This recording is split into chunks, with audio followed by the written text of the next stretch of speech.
सर्व प्रकारच्या battery, solar व इन्व्हर्टरसाठी अवश्य भेट द्या. नेवरी नाक्यावरील गणेश बॅटरी व डायमंड बॅटरीला. बजाज फायनान्स उपलब्ध.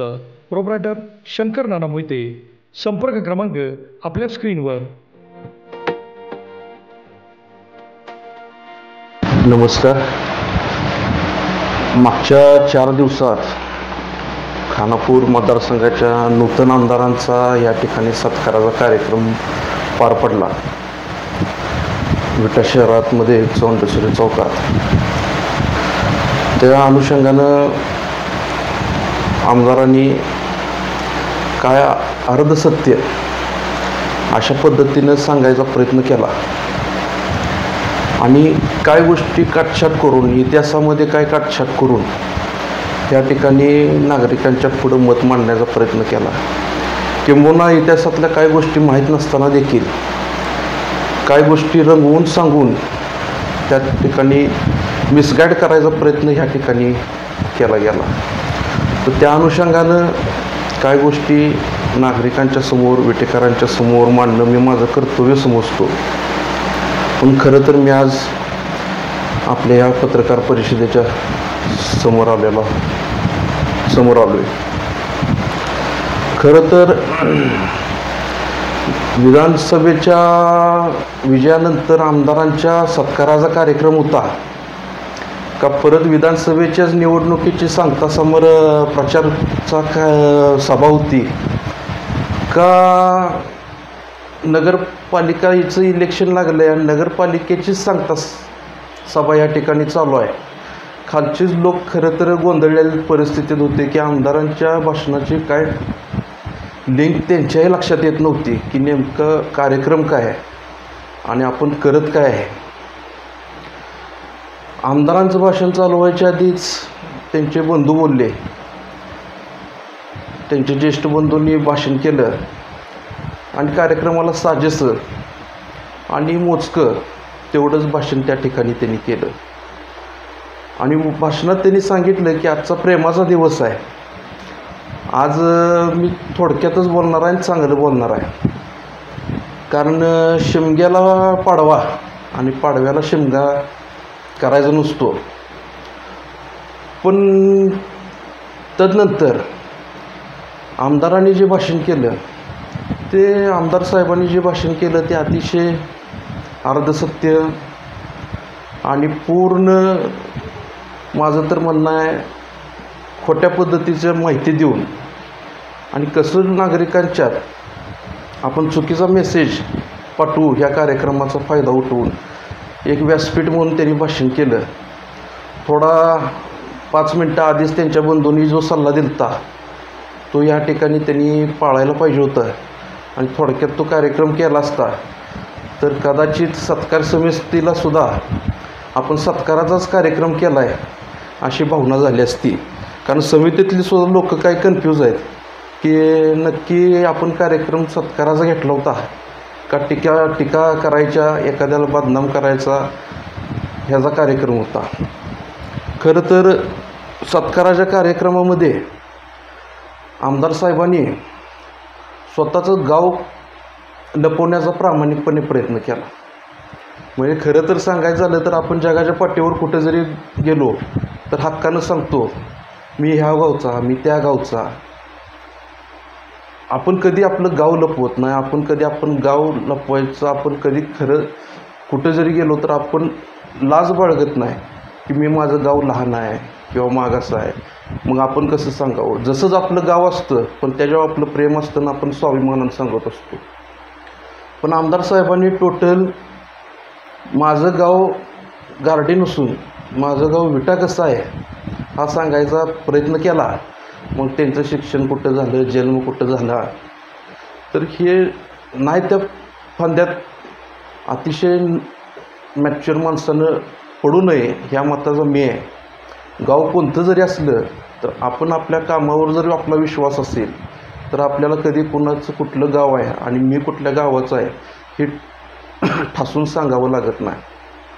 त्यांनी शिक्षण कुठं झालं, बळवंत कॉलेजला कॉलेज झालं, माझं कॉलेज झालं म्हणून सांगितलं. आणि खरं तर पाटील कुटुंबाची अगदी 3 पिढ्यांचं लोकनेते हनुमंतराव पाटील साहेबांपासून सदाशिवराव भाऊंपासून आणि वैभवदादांपर्यंत त्यांनी टीका करायचा प्रयत्न केला. खरं तर ह्या विटा जे निर्माण झालं ह्यात जुन्या लोकांचा खूप मोठा सहभाग आहे. मी असं म्हणू शकत नाही की फक्त आम्हीच आहे, तर ह्यामध्ये प्रत्येक समाजाचा, प्रत्येक घटकाचा, या ठिकाणी प्रत्येक समाजसेवकांचा ह्या विट्याच्या जडणघडणीमध्ये अतिशय मोलाचा सहभाग आहे. त्यामध्ये त्यांनी जे सांगितलं की बळवंत कॉलेजचं शिक्षण माझं झालं, पण ते बळवंत कॉलेजसुद्धा या विटा शहरामध्ये व्हावं, रयत शिक्षण संस्थेच्या मागं लागून तुम्हाला जागा नसेल तर माझी जागा घ्या, आमच्या काय भाऊकीतली लोक आहेत त्यांच्या जागा घ्या, पण हे कॉलेज इथं करा. गोरगरिबांची पोरं शिकली पाहिजेत, ग्रामीण भागातली पोरं शिकली पाहिजेत, विट्यातली पोरं शिकली पाहिजेत. म्हणून लोकनेते हनुमंतराव पाटील साहेबांनी त्यावेळेस त्या ठिकाणी आपल्या स्वतःची आणि आपल्या काय भाऊकीतील लोकांची सगळ्यांचा मेळ करून ती जागा बळवंत कॉलेज व्हावं म्हणून दान केली. आणि ज्या कॉलेजमध्ये त्यांचं शिक्षण झालं म्हणून आमदार साहेब सांगतात, ते सुद्धा कॉलेज उभं राहायसाठी ज्यांच्यावर तुम्ही टीका केली, आदरणीय साहेबांवर, आदरणीय भाऊंवर, यांचा खूप मोठा वाटा त्या ठिकाणी राहिलेला आहे. त्यानंतर त्यांनी भाषणात सांगताना सांगितलं की जुनी पाण्याची स्कीम कशा पद्धतीनं 1854ला नगरपालिकेनं या ठिकाणी 2-3 स्कीम आत्तापर्यंत झाल्या, पण ते सुद्धा सांगताना त्यांनी अतिशय काटछाट केली, जाणीवपूर्वक काटछाट केली. आपल्याला विटेकरांना माहीत आहे की पाटील कुटुंबाचं या ठिकाणी कष्ट, साहेबांचं कष्ट या ठिकाणी किती आहे, कसं आहे, किती प्रमाणात आहे. सिंहाचा वाटा कसा उचलला साहेबांनी ह्या विट्याचं जडणघडण होण्यासाठी, हे सगळंच जुन्या लोकांना, आत्ताच्या मध्यम वयस्कर लोकांना हे सगळं माहीत आहे. कोणाची साक्षीची आणि खोटा इतिहास सांगण्याची गरज नाही. पण ही होत असताना त्यांनी सांगितलं की गोगाव स्कीमच्या आधी एक स्कीम झाली आणि त्यामध्ये विठ्ठलआबा पाटील, स्वर्गीय विठ्ठलआबा पाटील यांचं आणि त्यावेळेसचे तत्कालीन पाणीपुरवठा सभापती फुलचंद शाह यांचं योगदान आहे. हे योगदान आपण नाकारू शकत नाही. पण त्याचवेळी लोकनेते हनुमंतराव पाटील साहेब हे सुद्धा त्या बॉडीमध्ये उपनगराध्यक्ष होते. हे का तुम्हाला सांगू वाटलं नाही? तुम्ही जाणीवपूर्वक 1-2 नावं सांगता, एक काटछाट करता. असा प्रकार जो तुम्ही अर्धसत्य जनतेच्या पुढे जे मांडत आहात ह्या ठिकाणी अतिशय निंदनीय आहे. म्हणजे तुम्ही सांगता की मी तुमचाही आमदार आहे, मी माझ्या लोकांचाही आमदार आहे, मी मतदारसंघाचाही आमदार आहे. मग तुमची भावनासुद्धा जी आपले थोर पूर्वज होऊन गेलेत यांच्याबद्दल अतिशय निकळ आणि स्वच्छ असली पाहिजे. ज्यानं जे काम केले ते आपण त्या ठिकाणी स्वच्छ मनानं सांगितलं पाहिजे. ह्या गावामध्ये आपला जन्म आता झाला, पण गाव पूर्वीपासून आहे. त्यावेळेसच्या काही जुन्या लोकांनी या ठिकाणी गावासाठी काय केलेलं आहे. भले त्यावेळीसुद्धा 2 पार्ट्या असतील, पण दोन्हीच्या साईडच्या लोकांनी ह्या ठिकाणी त्या पद्धतीनं काम केलं आहे. सिंहाचा वाटा जरी हनुमंतराव साहेबांनी उचलला असला तरी श्रेय ही गाव निर्मितीसाठी 100% सगळ्यांचं असतं. त्याचबरोबर त्यांनी भाषणात क्रीडा संकुलाचा विषय काढला आणि त्या क्रीडा संकुलाचा विषय काढत असताना परत तो विषय फिरवून नगरपालिका आणि ह्यांनी 10 वर्ष क्रीडा संकुलासाठी काय केलं ह्यापर्यंत त्यांनी तो विषय न्यायचा प्रयत्न केला. खरं तर सांगायचं झालं तर तुम्ही पत्रकार बंधू माझ्यासमोर आहेच, तुम्ही ह्याची माहिती घ्या. क्रीडा संकुलाची वर्किंग अथॉरिटी ही विटा नगर परिषद नसते आणि अख्ख्या महाराष्ट्रात ती कुठंच नसते. क्रीडा संकुलाचे अध्यक्ष, तालुका क्रीडाचे अध्यक्ष, ह्या समितीचे अध्यक्ष स्वतः त्या मतदारसंघाचे आमदार असतात. त्या क्रीडा संकुलाचं कमी जास्त बघायचं सगळं काम त्या पद्धतीनं त्या आमदारांनी ते नियोजन करायचं असतं. पण ह्यातसुद्धा तुम्ही 10 वर्ष आमदारकी असताना तुम्ही कधी गाडी काढून तर क्रीडा संकुलवर गेला का? तुम्ही त्या क्रीडा संकुलावरती काय अवस्था आहे? ज्यावेळेस क्रीडा संकुल आपल्या विट्यातच नव्हतं त्यावेळेस 2004च्या आमदारकीनंतर भाऊने प्रतिष्ठापनाला लावून ह्या ठिकाणी सदाशिवभाऊंनी क्रीडा संकुल मंजूर केलं. पण मंजूर करत असताना जागा ह्या ठिकाणी नगरपालिकेकडं त्यावेळेस नव्हती, त्यावेळेस कुठं उपलब्ध होत नव्हती. त्यावेळेस आदरणीय भाऊंनी स्वतःची जागा वार्षिक ₹1 भाडे, नाममात्र भाडे, वर्षाला ₹1 ह्या पद्धतीनं शासनाला दिली. त्यावेळेस कुठं क्रीडा संकुल उभं राहिलं.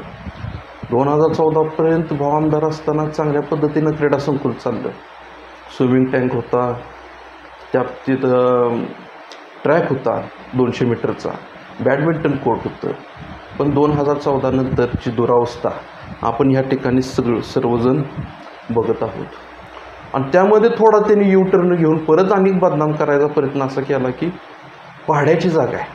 आणि त्यांचे जे ट्युनिंग होतं, त्यांची सांगायचे जे फेशियल एक्सप्रेशन होतं, हे कसं होतं ही जनतेतल्या खाली बसलेल्या सामान्य जनतेने बघितले की त्यांनासुद्धा आवडलेलं नाही की भाड्यात जागा आहे, हिनवायचा प्रयत्न केला. पण पुढं अर्धसत्य हे नाही सांगितलं की त्या माणसानं माझ्या आमदार सदाभाऊंनी या ठिकाणी ती जागा वर्षाला ₹1 फक्त भाड्याने दिलेली आहे. मग अशा पद्धतीनं दुटप्पी भूमिका या ठिकाणी मांडण्यात काय अर्थ नाही. माझा खरं आमदार साहेबांना प्रतिप्रश्न असा आहे, तुम्ही कधी स्वतःची जागा ह्या टोटल जी काही राजकीय तुमचा कारकीर्द असेल, सामाजिक कारकीर्द असेल, तुम्ही कधी कुठं भाड्याने कुठल्या सामाजिक संस्थेला दिलेली आहे का? तुम्ही तुमची जागा कधी कुठल्या संस्थेला काहीतरी आपल्या गावात व्हावं म्हणून तुम्ही दान केलेली आहे का? मग असं आपण काय न करता आपण दुसऱ्यावर टीका करतो, आपलंच लपवून ठेवतो, अशा पद्धतीनं करणं अतिशय चुकीचं आहे. तुम्ही भाड्यानं जागा दिली, कोणाला दिली?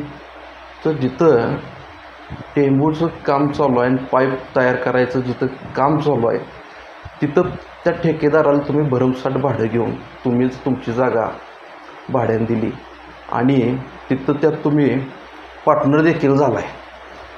मग ह्या गोष्टी तुम्ही लपवता, दुसऱ्याला बदनाम मात्र तुम्ही करता. थोडं अशा पद्धतीनं तुम्ही न जाता तुम्ही आमदार आहे, आमदार पदाची गरिमा राखा आणि ह्या पद्धतीने जावं अशी माझी कळकळीची विनंती आहे. त्याचबरोबर आपण परवा त्यांचं भाषण पत्रकार बंधू म्हणून तुम्ही सामान्य जनता सर्वांनी बघितलं. त्यांचा बोलायचा रोग, त्यांची बोलायची ट्युनिंग, ज्येष्ठ व्यक्ती साहेबांबद्दल बोलताना कसं बोलायचं, आदरणीय भाऊंबद्दल बोलताना कशा पद्धतीने बघितलं. म्हणजे शत्रूच्या घरात सुद्धा खरं तर एखादा दुःखद प्रसंग होणे असे प्रसंग तुमच्या घरात झाले आणि 2 प्रसंग दुःखद झाले. आम्ही हिरहिरीनं त्यात सहभागी झालो. खरं तर तुम्हीसुद्धा निवडणुकीपूर्वी आमच्या 2 दुःखद घटना झाली तर तुम्ही आमच्या पाठीशी उभं राहा म्हणून भावनिक साथ घातली. जनतेनेही तुम्हाला काही प्रमाणात त्या भावनिक साथला तुम्हाला चांगल्या प्रकारे आशीर्वाद द्यायचा प्रयत्न केला. पण 3-3.5 महिने झाले की तुमची बोलायची पद्धत आहे, तुमची दम द्यायची पद्धत आहे, तुम्ही वयस्कर नेत्यांबद्दल बोलतायची जी पद्धत आहे, अगदी तुम्ही मला माझा अडवायला बाप नाही, मी कधीही थांबीन किंवा न थांबीन इथपर्यंत तुम्ही जर इशारा देत असाल तर तुम्ही जे पूर्वी भावनिक साथ घातली खरं तर आज ती निष्फळ ठरली का काय असं जनतेच्या मनात प्रश्नचिन्ह तयार झालेलं आहे. खरं तर माझं तर स्पष्ट म्हणणं असं आहे की प्रत्येक ठिकाणी विट्याचं शहराचं त्या ठिकाणी महत्त्व कमी करायचं काम आमदार गटाकडनं केलं गेलं. अगदी उदाहरण द्यायचं झालं तर तशी विट्याची भैरवनाथ अष्टमी ही तसं सर्वात मोठी यात्रा आणि महाराष्ट्रात एक गाजलेली पारंपरिक मोठी यात्रा ही सुद्धा चांगल्या पद्धतीनं होते. कधी मला ह्या ठिकाणी जाणीव करून द्यायची आहे की आजपर्यंत कधीही मागच्या इतिहास काढला तर किती आमदार झाले, माझे आमदार झाले, पण गाव लेवलला यात्रात सहभागीसुद्धा व्हायचं आणि तिथं गट पाडायची असल्या गोष्टी कधीच झालेल्या नाहीत. आज आमदार गटानं काय स्थानिक लोकांना बोलवून कानात काय गोष्टी सांगून त्यांना काय गोष्टी फुलवून ह्या ठिकाणी दुसरी यात्रा 2 वर्ष झालं भरवायचा प्रयत्न त्यांनी केला. म्हणजे तुम्ही ह्या गावाचं खच्चीकरण किती करणार आहे, तुम्ही ह्या गावाला बदनाम किती करणार आहे. गावाला बदनाम केलं, पाटील कुटुंब बदनाम ॲटोमॅटिक होतं आहे, ही खात्री पटल्यामुळं तुम्ही ह्या गावाची हेळसांड किती करणार आहे. दुसरी कुठं प्रथा आहे का एकाच गावात 2 यात्रा. तुम्ही अशा गोष्टींना पाठीशी घालून अशा पद्धतीनं तो सगळा खेळ करून अतिशय तुम्हाला भारी वाटचालीस हे आपण ज्यावेळेस जात असतो त्यावेळेस विकासाच्या दृष्टीनं ज्यावेळेस आपण जात असतो, भले आपले पक्ष वेगळे असतील पण आपला विचार एकच ठेवला पाहिजे की ह्या सामान्य लोकांचा विकास कसा करता येईल, ह्या सामान्य लोकांना आपल्याला जपता कसं येईल. पण गावागावात अशा पद्धतीनं हा प्रकार करणे, त्याच लोकांना त्यांच्याच गावातल्या लोकांच्या लढवणे, राजकारण सोडून द्या. पण यात्रा म्हणून तर माणसं व्यवस्थित गुणीगोविंदाने नांदत होती, एकत्र येत होती, बसत होती. त्यातसुद्धा 2 तुकडे तुम्ही ह्या ठिकाणी पाडले. त्यामुळे माझं तुम्हाला कळकळीची विनंती आहे की ही गाव म्हणून एक राजकारणाच्या पलीकडं ही गाव एकीनं राहू द्या.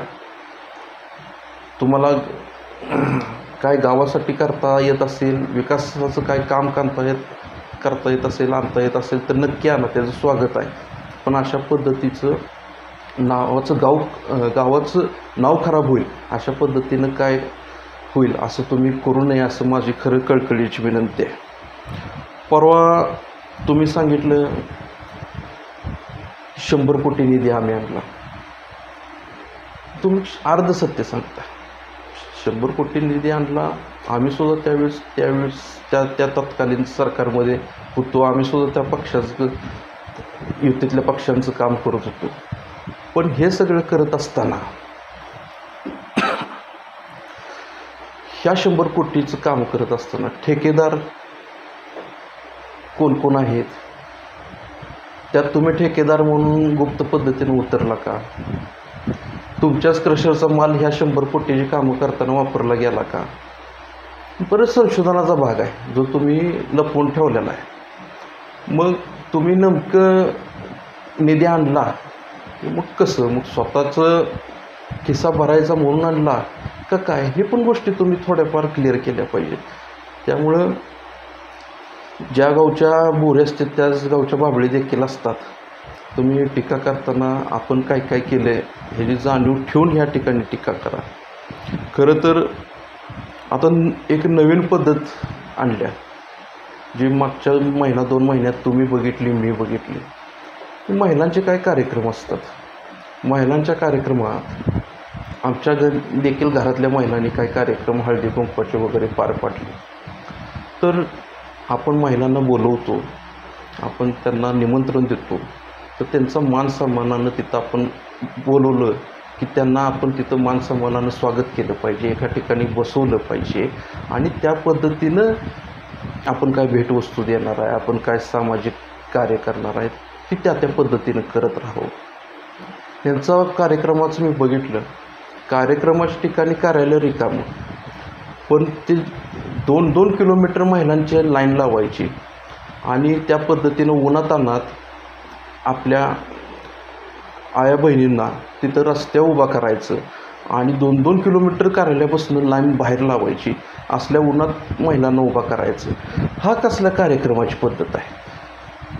आज प्रत्येक गरीब व्यक्तीला एखाद्याची काय गरज आहे म्हणून त्याला असं लाईननं उभा करून एखादी गोष्ट काय करावी हे अतिशय निंदनीय, मला वैयक्तिक माझंही मत आहे की अशा प्रकारचे कार्यक्रम तुम्ही करा, परंतु त्या महिलांचा मान सन्मान राखून स्वाभिमान जपून ह्या ठिकाणी तुम्ही करायचा प्रयत्न करा. अगदी खरं तर आमदार साहेब इतक्या खालच्या लेवलला जाऊन टीका करतील की अगदी आमदार साहेब सदाभाऊंच्या घराच्या पार्किंगपर्यंत पोचले की जे तुम्हाला शोभत नाही. असेल तुमचं घर मोठं असेल, त्यांच्या नसेल पार्किंगला जागा कमी असेल, पण अशा पद्धतीनं आपण एका 288 आमदारांपैकी एक आहोत. आपल्याला ह्या महाराष्ट्र शासनाच्या ठिकाणी आपण प्रतिनिधी करत आहोत. तर टीका करताना सुद्धा कुठल्या लेवलला जावं याची थोडं तुम्ही भान राखावं. खरं तर तुम्ही पूर्ण मतदारसंघाचे आमदार आहात, त्या पद्धतीने राहावं एवढी मी तुम्हाला कळकळीची विनंती करतो. आणि खरं तर त्यांनी पार्किंगचा विषय काढल्यानंतर एक कुचेष्टा त्या ठिकाणी केली की मी माझं घर बांधणार होतो, पण दादांनी सांगितलं की अशा पद्धतीनं तू G+1 बांध, नाहीतर माझ्यापाशी पैसे नव्हते त्यामुळे मी प्लॅनमध्ये बदल केला, असं त्या प्रकारे त्यांनी ती बोलायचा प्रयत्न केला. खरं तर तुम्ही नक्की कुचेष्टा कुणाची करत होता? पुढं बसलेत त्या ज्येष्ठ नागरिकांची करत होता माझ्याकडे पैसे नाहीत म्हणून सांगून, का तुम्ही खरं तर कुचेष्टा तुमच्या स्टेजवर बसलेल्या मान्यवरांची करत होता माझ्याकडे पैसे नाहीत म्हणून सांगून? तुमच्या पार्किंगमध्ये 50 लाखाच्या पुढच्या गाड्या उभ्या आहेत, 4 गाड्यांचं 2 कोटी रुपये गाड्या तुमच्या पार्किंगमध्ये उभा असताना तुम्ही अशा पद्धतीनं कुचेष्टा करणे आणि एखाद्याच्या परिस्थितीची कुचेष्टा करणे असं करू नका. तर आता माझी फक्त एक विनंती आहे की इथून पुढं ह्या राजकारणात समाजकारणात निवडणूक जवळ यायला लागल्या तर अशा पद्धतीनं आरोप प्रत्यारोप होत राहतील, पण ह्याच्या पलीकडे जाऊन आपण कुठं तर माणुसकीसुद्धा जपली पाहिजे. आपण कुठं तरी इतिहाससुद्धा छेडछाड न करता तो हाय असा जपला पाहिजे. ज्यानं काम केलं आहे त्याला केलंच म्हणलं पाहिजे, तेवढं आपण उदार मन आपलं ठेवलं पाहिजे. एवढी मी तुम्हाला विनंती करतो आमदार साहेबांना. आणि यापुढे दादा, भाऊ आणि साहेब यांच्यावर टीका करताना योग्य लेवलला जाऊन तुम्ही बोला, पण खोटं नाटक काहीतरी करून तुम्ही त्यांना बदनाम करायचा प्रयत्न करू नका. नसेल तर आम्ही आमची बाजू मांडायला पूर्ण ताकदीनं उतरू एवढंच तुम्हाला विनंती करतो. आणि सर्व नागरिकांना सांगतो की ह्या जे चुकीच्या पद्धतीने जे सांगितले कुठल्याही बोलथापावर विश्वास न ठेवता इथनं पुढं आपण हाय असं समोर जाऊया. धन्यवाद.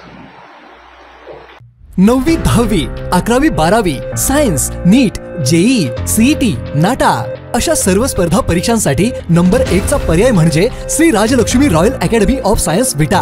इथे मिळतो number 1 result, number 1 teaching quality, 3D animated video lectures, live organ biology workshop, number 1 infrastructure, AC, digital classroom, library, study room, expert lectures from various fields, educational tours, exclusive workshop for personality development, olympiad exam, foundation course, लाखो रुपयांची scholarship आणि दत्तक योजनाही. आपल्या पाल्याच्या उज्ज्वल भविष्यासाठी आजच प्रवेश निश्चित करा.